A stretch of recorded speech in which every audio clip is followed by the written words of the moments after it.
like to point out that I don't blame people who are involved in my case, especially for the nannies, for my friends that never helped me because they are afraid, to my family as well that were always afraid. Yeah, I have no communication at all. My father have blocked me already. And to the people, especially the military, I've heard, yes, that were asked to do these things because they just follow an order. I don't blame them, but I would ask for help if it would be nice to further protect us, to come forward. Yeah, that these are the truth and that this happened really during these operations, the extraction back in Turkey. And the people who have helped me, I thank them as well. They constantly give me prayers to people. The help that they can only give me is prayer is very powerful, by the way, because after all this journey, I don't have any power in the government or influence or money, yeah, to spend for all these things. But their prayers is very powerful. For me, it was my weapon to survive. Yeah. The strong faith, believing in truth, believing in justice. I know I know there are still people, a lot of people that believes in this, only they are afraid. Now that we are all out, we are in this together. We fight for justice. We fight to help vulnerable people. I know you are not even probably aware that the hurt of vulnerable mother of 4 minor children, a woman who constantly hold on to life, but believing on the strength that the truth is the true strength, yes, and the true power. So, and also to the government of Belgium that believes in my story, that have seen the evidences I presented, believing in human rights, believing in truth, believing to protect my children as well, and as a woman, thank you very much. So, in addition, you feel safe here in Belgium so far? Well, they always ask me this in Belgium, the people I met, I encountered. In fact, literally, legally, I feel safe, but I already filed my complaint and informed the authorities that I have the fear of femicide. Yeah, that if something bad happened to me, even in the form of accident, I get killed, etc., please investigate. And these are the people who are wanting. Yeah, I mean, these are I mentioned the people that want this to happen, that would want to kill me. Yeah. So, yeah, and also for my children, to protect my children. Of course, I don't have bodyguards here. I don't have, in Belgium, people here we live safe normally. Yes. But of course, yeah.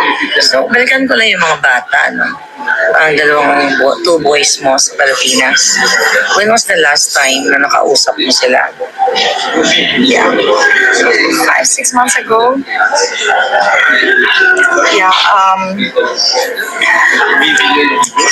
Normally we had a communication with the nanny. I know that the nannies were just doing their job. I can imagine they're also afraid. But I can't blame them.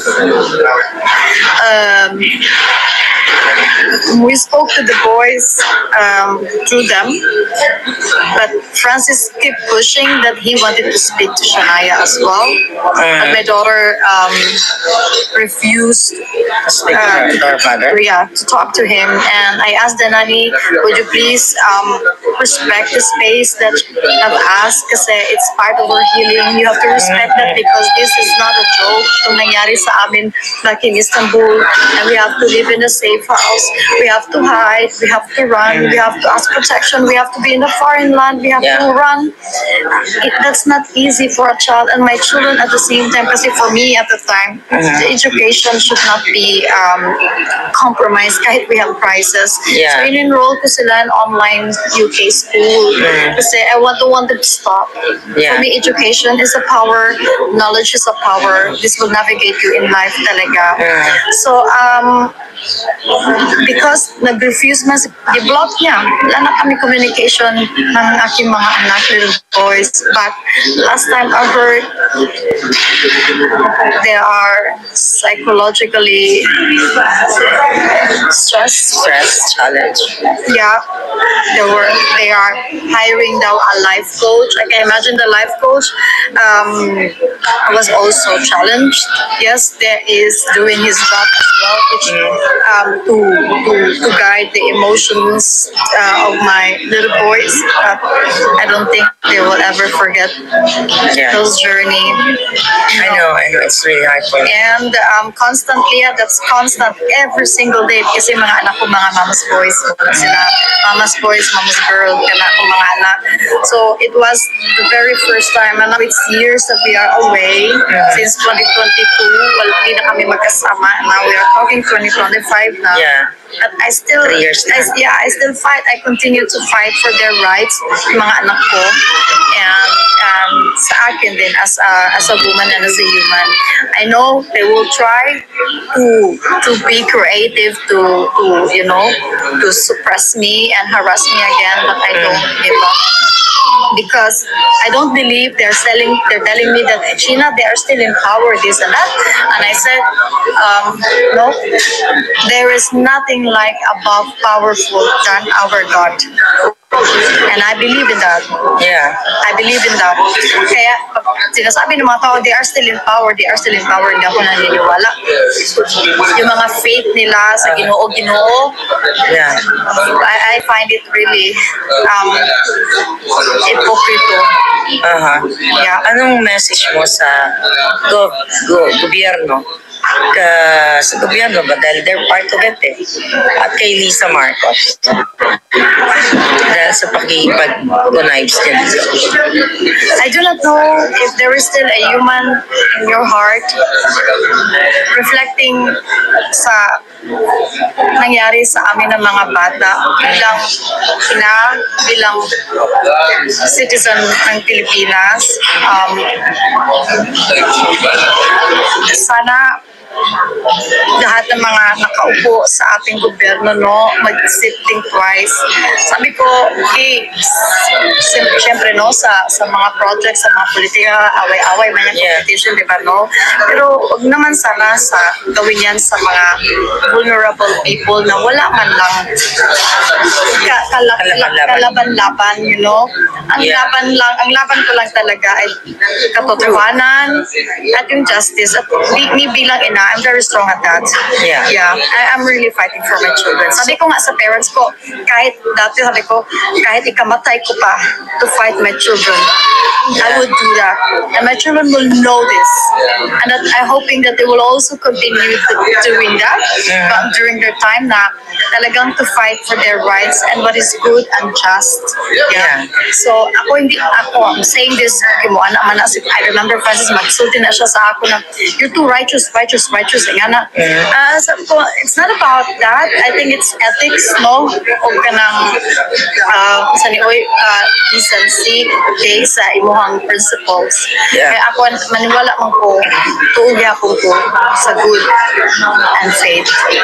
So, anong gusto mong malaman ng taong bayan, ng Pilipino, dito sa harassment na ginawa sa'yo in connivance nga with the government? Ano yung panawagan mo sa kanila? Kasi I believe hindi lang ito sa'yo nangyayari. Sa akin nangyayari din. So, but let's talk about your case. So, anong gusto mo maintindihan ng ating mga kababayan? Alam mo, nag-contemplate ko ba na I always tell my son that there's nothing like a hero. Pero in fact, I'm not claiming we are a hero. No, it's not about it. Pero kana ganing you are fighting for your right. For me, please fight for your rights. It is your right. Life is a gift, and it's not given not just from your parents, but from our God. Yeah, I always say life is a gift. You nurture it, and then fight for it. I know it's very easy to say this, even for me, kasi di sa pagkakatuo nga nakasurvive ko ani. But it's a constant battle, yes. But really hold on to your faith and do not be afraid, because fear, the moment you feel fear, if you are scared, takot ka, then you are in prison to it. You're in fact in jail. When you feel afraid, kung takot ka lagi. I'm not saying this na hindi ko na-experience yan. Na-experience ko yan. Natakot ako. Nginig ako, Kasi baka dito ganyan, papatayin nila ako dito, ganun. Really, wag kayong matakot. Yeah. Kasi marami tayo. I know it's really sad, journey for you. As a mother, nararamdaman kita. Ano yung message mo sa mga anak mo, sa 2 boys mo na years na hindi mo sila nakapiling?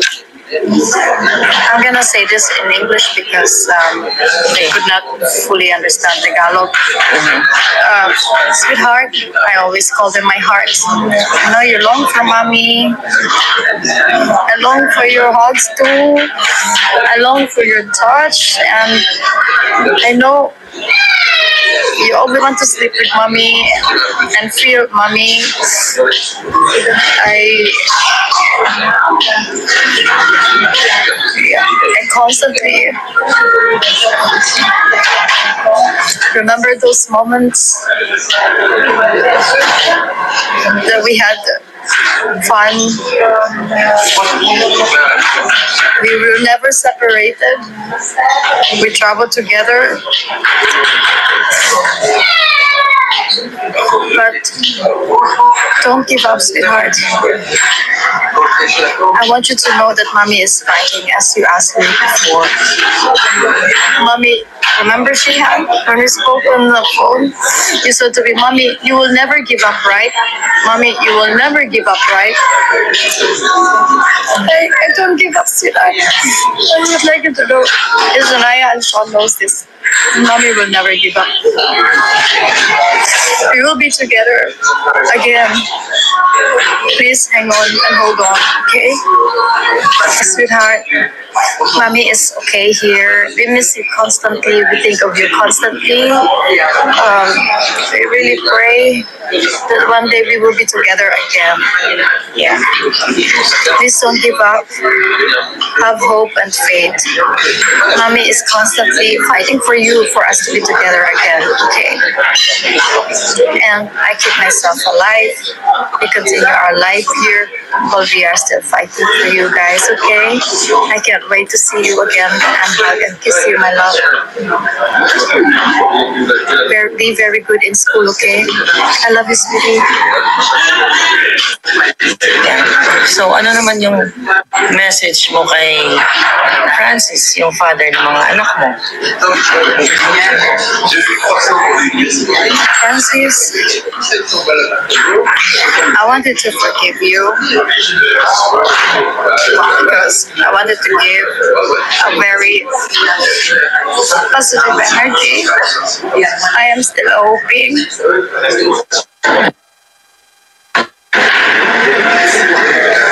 you wake up one day to stop all these things. We didn't manage to communicate because of my safety and tricks you made. But I hope now you realize what's the true power. What is it that you wanted to win from this fight, which I never started, by the way? To become emotional. emotional because I've been wanting to tell you this. Please stop. The children are constantly hurting. I do my very best to show them my strength and my fight. I realize as a human,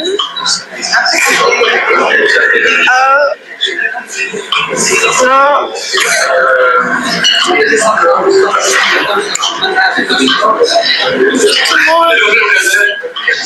you come forward. I hope you set aside your ego and pride and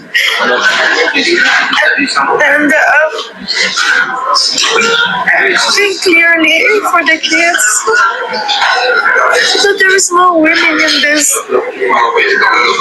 In fact, there is no winning. The only loss that can happen to kids, we constantly in stress of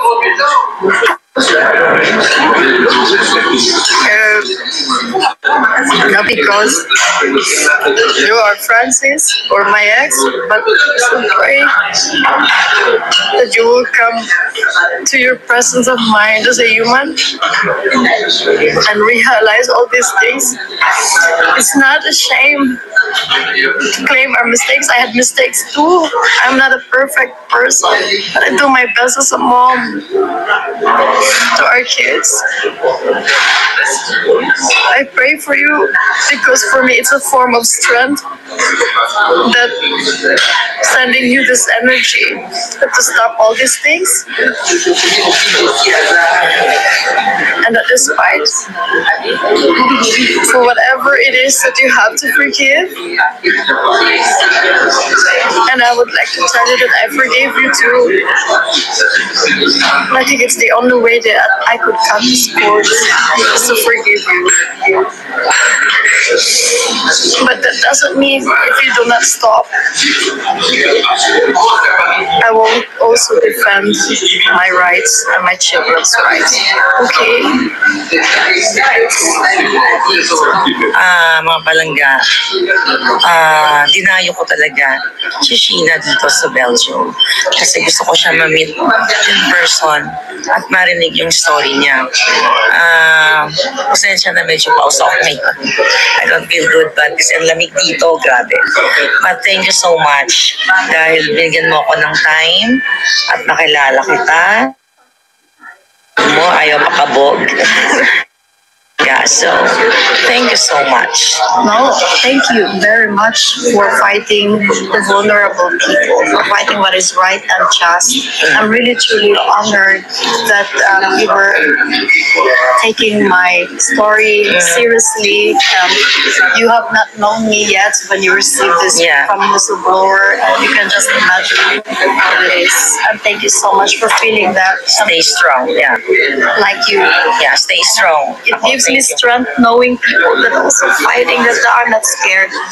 I know there's a lot of us, a lot of out there. Don't be scared. Yeah, thank you, Sheena. Once again, Miss Sheena Makapinig. Hindi na siya distressed mother ngayon. May pangalan na siya. Thank you again. Once again, thank you. So, see you next time, mga palangga.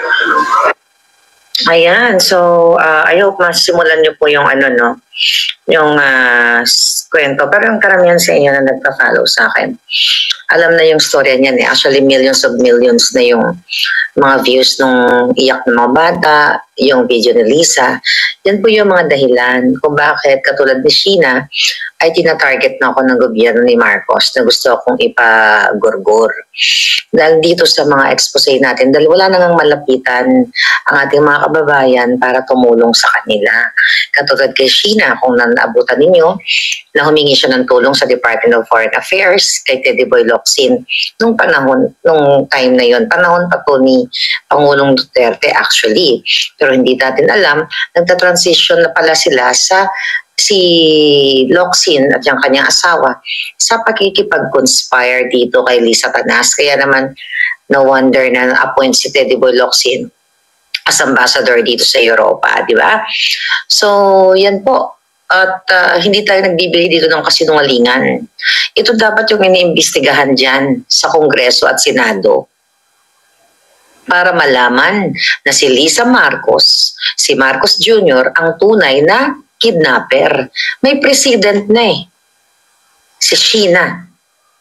Now ako gustong gorgorin si Pangulong Duterte. Yan po yung katotohanan. Kaya naman talagang galit na galit sila sa aming mga anti-bangag vloggers at kayo mga kritiko dahil ayaw nilang ipaalam sa inyo kung anong tunay na gaano ka walang hiya itong gobyernong mafyang mga bangag. Okay? Ngayon, mga kababayan, kaya nga sabi ko sa inyo, itong paglabas ni Sheena, ang tagal niyan kasi ang sabi ko sa kanya, that was kailan pa natin ito nilabas, 2023. Nung itong recently na nakausap ko siya, na gusto ko siya ma-interview, before that, nag-aalangan pa siya, but nagdesisyon nga siya na kailangan malaman ng taong bayan. So, sino po ang nag-fake news dito? Hindi kami o itong bangag na gobyerno.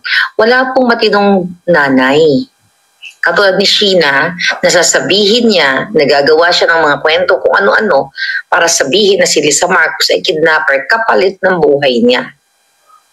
Wala pong matinong tao katulad ko, katulad ni Sheena, nagagawa ng kwento dahil gusto mo lang magpa-cute or what, o magpa-viral. Hindi po ganun. Katotohanan ang ibinibigay natin sa inyo.